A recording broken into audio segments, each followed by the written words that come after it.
Welcome in to college football coverage by the fan for the fan. Today, we will go over a few things before we hit week 12 here on Couch Coach. We got our top 10 games of the week, our under-the-radar games of the week, a little interesting FCS scenario in the Ivy League, and we'll also talk about Heisman padding for this weekend. Let's go ahead and get right into it. All right, we'll start with our number one, USC at UCLA. The over-under is 76, and the line is 2.5 USC. This will be interesting in a sold-out Rose Bowl, which tarp covers part of it, but it's good to see life actually being there out in Pasadena, so it will be fun to see how this game goes. Now, let's talk about it. DTR is going to be huge in this game, as always, for the Bruins, but also Charbonnet. It's key in this rushing game because USC's defense is very vulnerable. They rank 8th in the Pac-12 in rush defense, so establishing the run and creating key runs for DTR, I think, could really help take advantage of this prone USC defense. Also, on USC side, Travis Dye is not there. There's no more Travis Dye, so it'll be interesting how they choose to use their backfield. Rushing-wise, we'll have someone have to step up. Both teams have studs on defense, especially at the end edge position.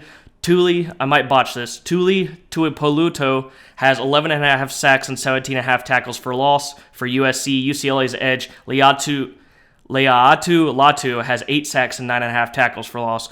These players could be key in making a huge play in what is most likely going to be an offensive battle. So if they can force a turnover in a key situation or even just a big sack to create third and long situations, especially against UCLA to go against USC, that would be huge. Caleb Williams is going to have a spotlight kind of game. I think this is the moment for him.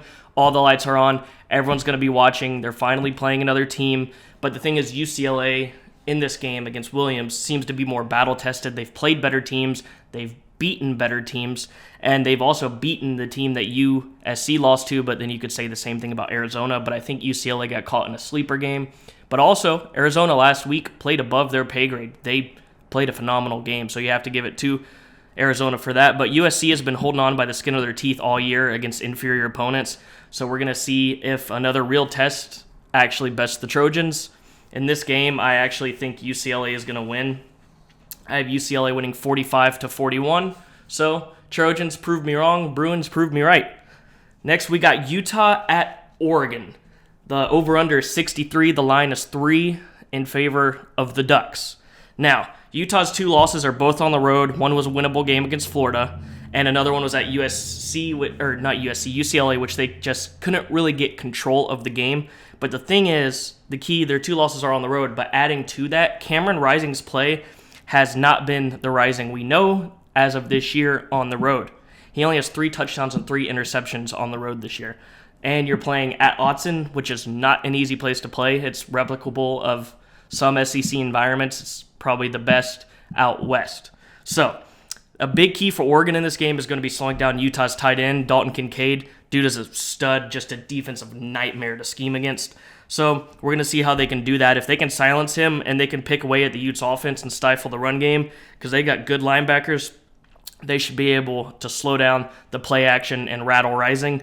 Now, for Bo Nix, this is going to be interesting. His health is very key in this matchup. As of last week, we saw an interesting play where he seemed to get hurt, but there's some questions about that, but we'll see. If he's at 100%, I think he'll be able to deal on this Utah defense, especially at home. They will be vulnerable, but this game should be just a ticker of yards being counted up, and the turnover battle will be the biggest key in this matchup. I mean, unless the team gets a 2-score break at either half, like you score right before half and you get the ball back, which is kind of what Oregon did against UCLA, but they also had that onside kick, and you can create that separation, then it could get interesting. Now, Utah did destroy Oregon last year 2 times.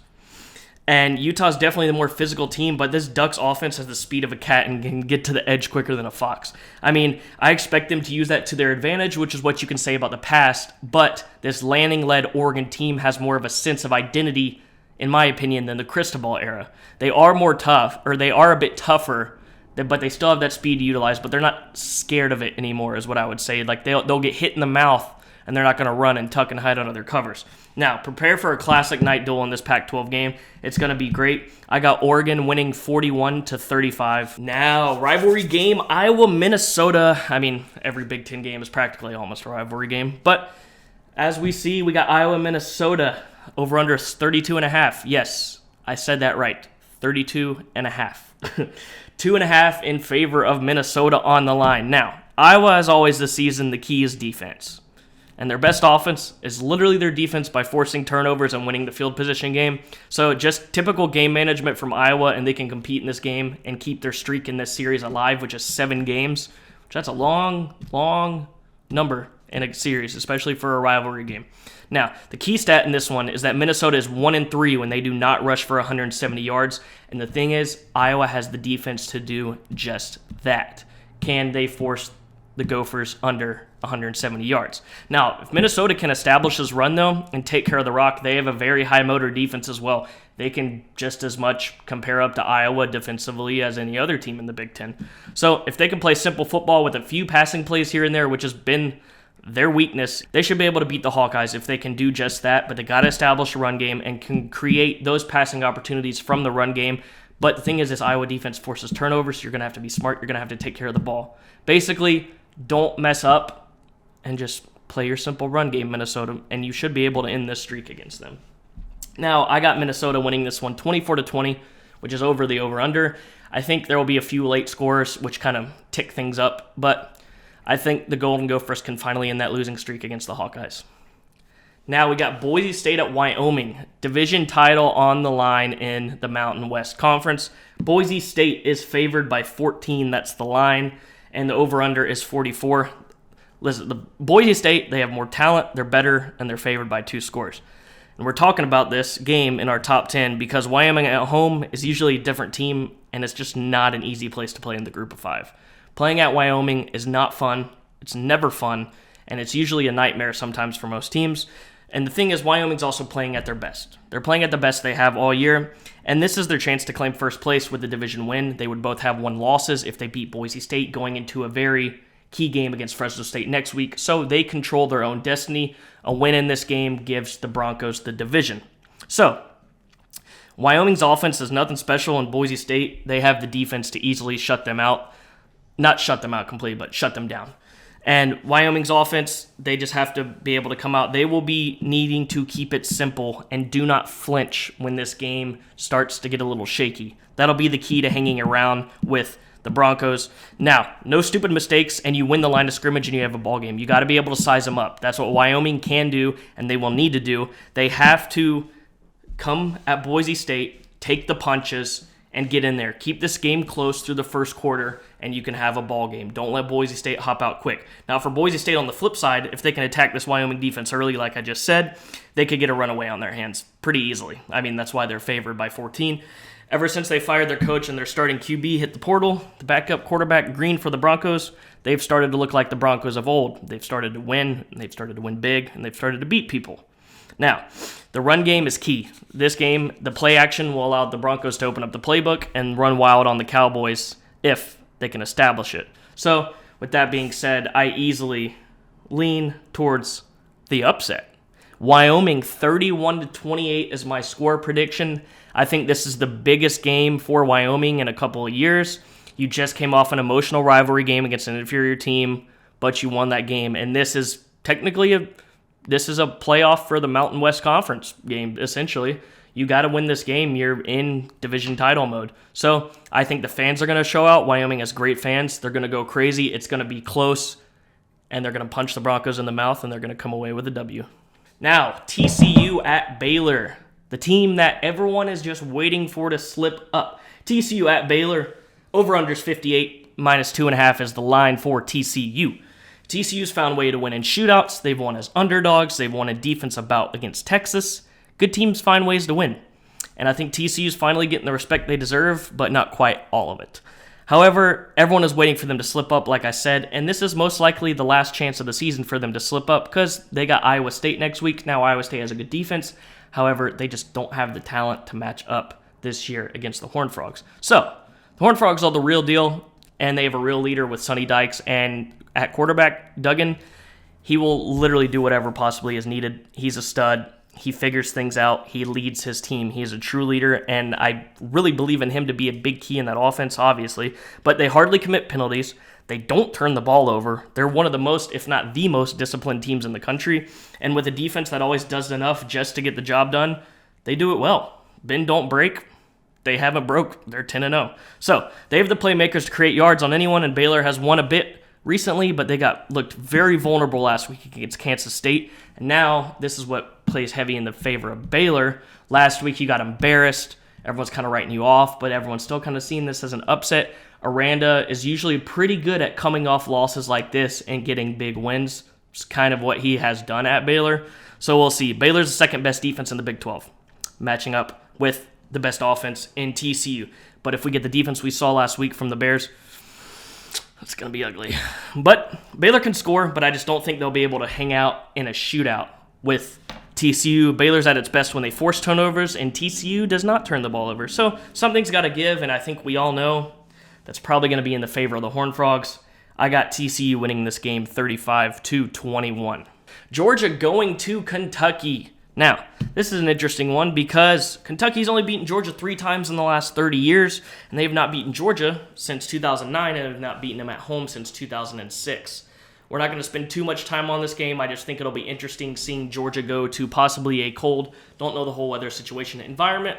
I think the fans are still going to be there in Lexington even after the embarrassing loss last week. Stoops, everyone's kind of giving him a little heat, but I still think they believe in him. He's done things that no one ever could have imagined really at Kentucky besides Bear Bryant. But, I mean, I think they'll show out. And the thing is they got to be able to hang early, and you have to just slow down. Watch those 2 tight end sets from Georgia and do not fall for the play-action passes. That is where Stetson Bennett thrives, and he will just slice you up. But I don't think it's going to be much of a game. I got Georgia winning 42-14. Sorry, Wildcats, but the Dogs are a little bit too much, and they got a lot of bite. Now we got Tennessee at South Carolina. Tennessee at South Carolina over under 66, minus 21.5 in favor of Tennessee. Asking why is this on here? Well, South Carolina is a rowdy place to play, and those fans always show out regardless. It's a very underrated environment, which has been started to have been said a lot recently, so it's finally getting the respect it deserves, and Beamer's a good guy. So it's fun to see that South Carolina program start to thrive a little bit.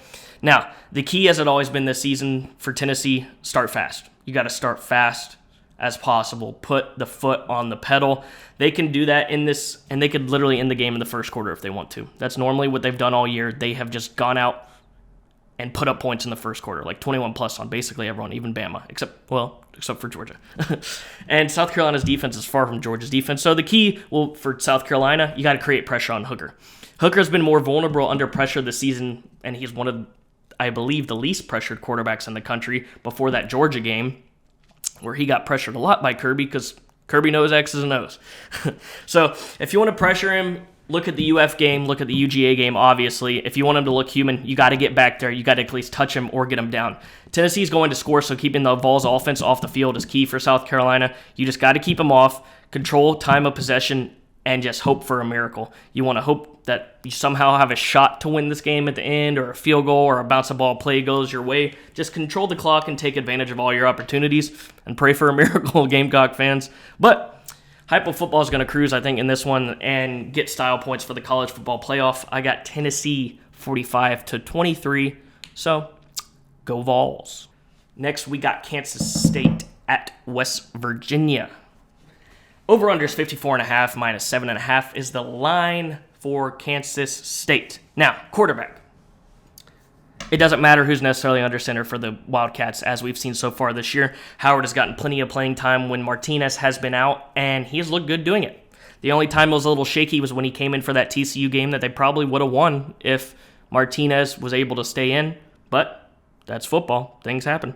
They should be able to handle it this weekend and be not so easy to contain. West Virginia's run defense is not that great, and Deuce Vaughn is a stud. He's one of the best backs and one of the top 5 playmakers in the country, in my opinion. So that does not bode well for West Virginia, and he could literally take the game over if West Virginia's not careful. They're pretty favorable and gets giving yards up to running backs, especially receiving running backs. Now, if they don't contain him, he could run wild and put up great stats this game. Even if they do get a stop, Kansas State has spread the ball well between receivers. There does not really seem to be a favorite in terms of when quarterbacks are in, especially for Howard. They spread the ball out pretty well. All receivers are pretty close in receptions. I think the biggest difference is between their leading receiver and second receiver in receptions is 10. But besides that, everyone's sitting in the high 20s, mid-low 30s, and the leading receiver is at like 38 catches, I believe. But when it comes down to it, it's West Virginia. There's always home magic. West Virginia has it every now and then, and they seem to pull it out sometimes. But I think this is going to go just like the TCU game a few weeks back for Kansas State. They should be able to pull away, and West Virginia has all their wins at home this year besides one against Virginia Tech, which, looking back at it, even it wasn't a away win in Blacksburg, but Virginia Tech is a nightmare, so not much of an impressive win. So it's just facts. The Mountaineers actually play competitive football at home this year rather than being away, and West Virginia is going to have to come out swinging because this could be a worse matchup for them than the TCU game. I just think how balanced Kansas State is too much for West Virginia. They're stronger than them in the passing game and the running game against a defensive matchup. So control the clock, don't commit turnovers, and just hope you get some bounce ball plays, kind of like South Carolina. I think Kansas State wins this game. I got the Wildcats winning 33-20. Now we go to the FCS, the Brawl of the Wild. This is always a fun one. Over under 56.5, -1.5 is a line in favor of Montana State. Now, the Brawl Wild is usually an exciting game. I mean, game day's going there. It's one of the top rivalry games in college football, or at least it should be. Nationally, it should be more recognized. I know it's FCS, but it's a great game, and it's always weird elements-wise, and it's always a rock fight. And Montana State, they have one loss. Their only loss is to Oregon State by 40 earlier this year, which is a lot, but big difference in programs and rosters in that one. Now, Montana has 3 losses, 2 of them to highly ranked teams, Sacramento State in overtime, and they also lost to Weber State by 3, and Montana State should have lost to Weber State most likely if any of y'all saw that crazy game where Weber State's long snapper literally snapped 4 snaps over the punter's head, and they still only lost by 4, and I think 3 of those resulted in safeties. So cut those out, and they most likely beat Montana State, but like I said earlier, that's football. Things happen. Now, one of the most underrated rivalries, like I said, but this game has huge playoff implications on the line in the FCS. Yes, FCS playoff, not college football playoff. With a win, Montana State can secure a first-round bye and an outright or share of the conference title, depending on the Sacramento State game against whoever they play. Now, for Montana, this can help secure a playoff berth and maybe even a seeded berth. Montana State is going to have to do what they always do best. Cram the ball down the other team's throat, and then put your foot in their throat and shove the ball down into their stomach because they run the ball. Now, they're averaging the 3rd most points per game in the FCS with 40.9. Montana State is, and Montana is at 15th with 36.2. We got these high-scoring offenses, but in this rivalry game, sometimes that never really shows out on the field except maybe every 4 years or so. So this is going to be a rock fight, like I said earlier. It's a rivalry game. I expect those averages not to hold up, and this one's going to be fun. That number 1 defense in the conference, though, on the other side for the Grizzlies can handle that rushing attack.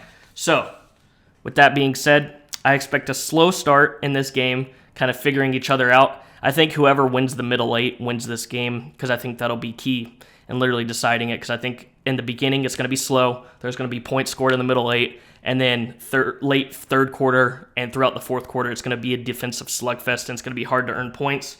So I'm going with Montana State 28-24. Now our last game, this is interesting. I only put this on here because this might be the only opportunity I have to put Vandy on a top 10 games list in, well, maybe ever. So Florida at Vandy. Over-under is 57.5, -14 is the line in favor of Florida. I put this on here solely because Vandy goes back home and they just beat Kentucky. They ended that 26-game SEC losing streak. You get to go home. The fans may be rejuvenated. You could see a big crowd maybe for Vanderbilt, and it could be fun to see how they test Florida and see how things go. So the run game is key. This game could go by really fast.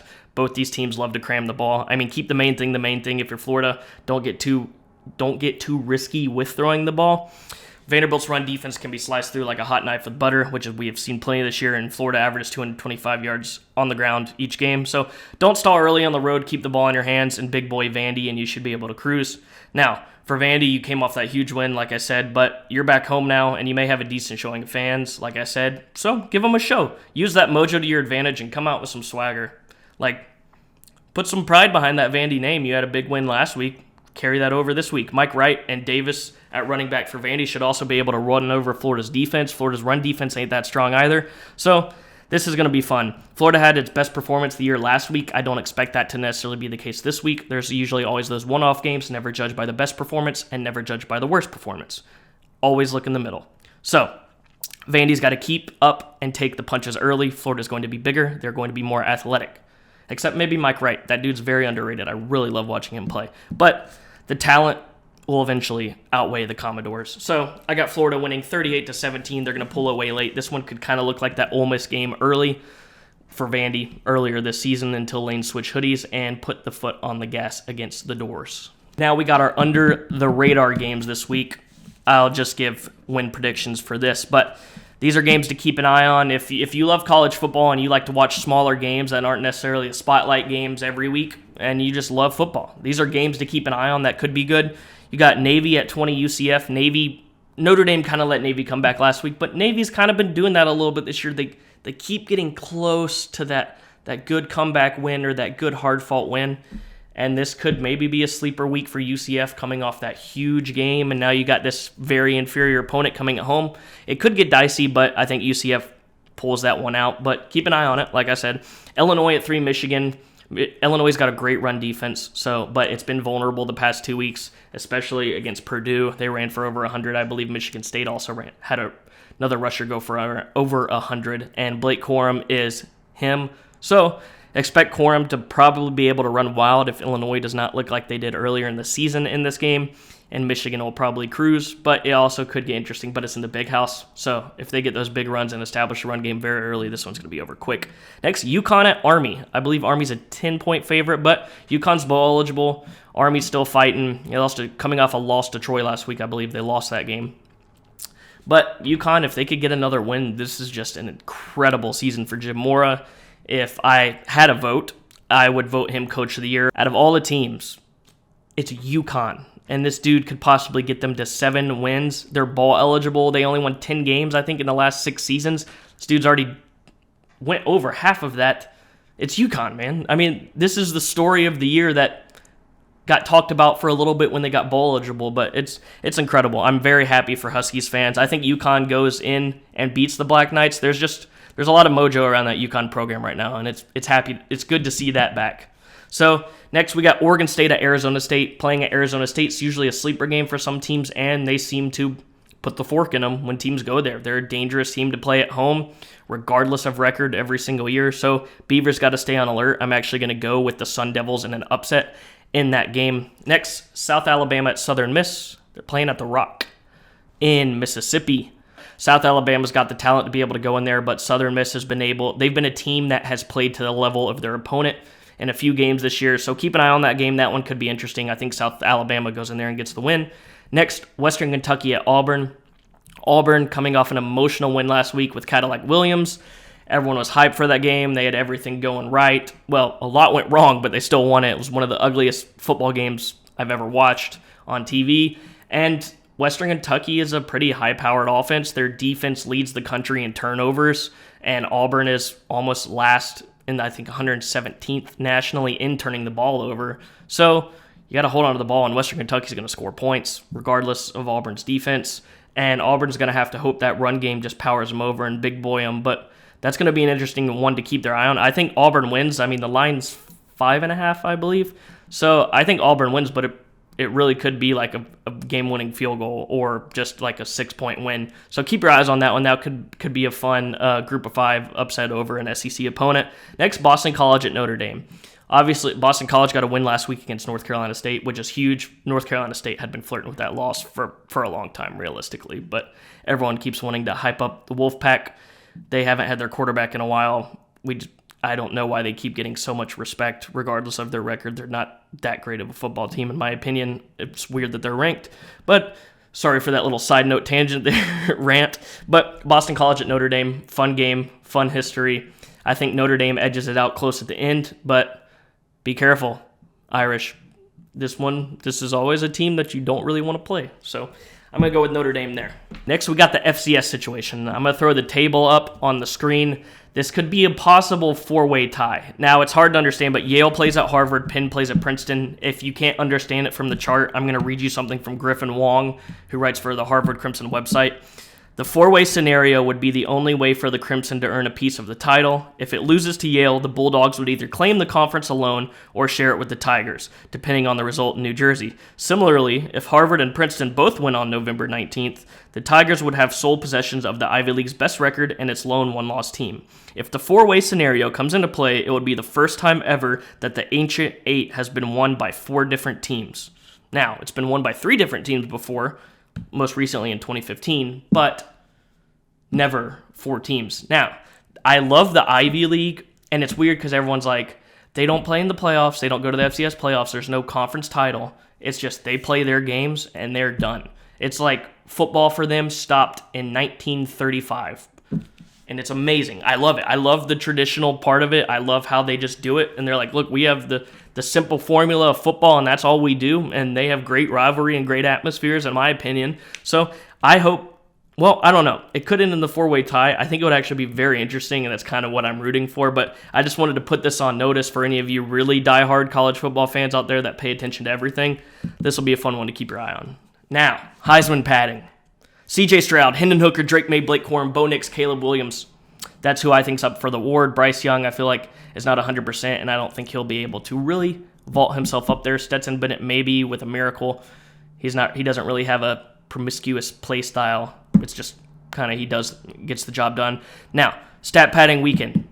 Barring any insane upsets, some candidates could have a Heisman possible moment this weekend, and some are just looking to pad their stats for the eventual Heisman vote. C.J. Stroud goes against a Maryland secondary that gives up quite a bit in the air, so he can push those stats and push those numbers up. Drake May plays a very vulnerable Georgia Tech defense, and he can inch his name closer to the top, which I wish it would. He's finally starting to get a little bit respect from some outlets, but let's be real. Some of these Heisman voters probably watch 6 games a year. Not all of them. There are good ones, but there's some who literally wait till conference championship week and they're like, oh, that guy looked good on there. I'm going to vote for him. That's what happened last year, in my opinion. I think that's why Bryce Young won last year. I think Will Anderson should have been there. Same for Aiden Hutchinson. But it is what it is. Now, Hendon Hooker, if he keeps it a normal week, he can add on to a strong Heisman campaign. And Blake Corum will have a tougher test, like I said earlier, against that Illinois defense. However, they have been easy to slice through the past few weeks, like I said. If Corum could have a really good breakout week, especially before the Ohio State game, when it could possibly be a Heisman battle game of Corum and Stroud, it'll be good to get numbers this week.